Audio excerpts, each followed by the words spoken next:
सब कुछ कर लियो जिंदगी में, मगर किसी चीज की दुकान खोल के मत बैठ जाइयो मेरे भाई।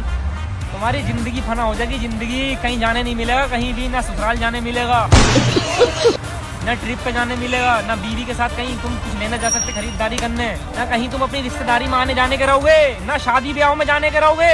अरे त्योहारों के दिन भी दुकान खुलती है, त्योहारों के दिन तुम्हारा त्योहार भी होगा जब भी दुकान खुलेगी मेरे भाई। कहीं जाने नहीं मिलता है, आदमी बन जाता बंद दुकान से मेरे भाई। सब कुछ कर लियो मगर दुकान मत खोलियो मेरे भाई, सलाह दे रहा हूँ तुम्हें। टैग कर दो, टैग जिसने दुकान खोली है पता चल गया।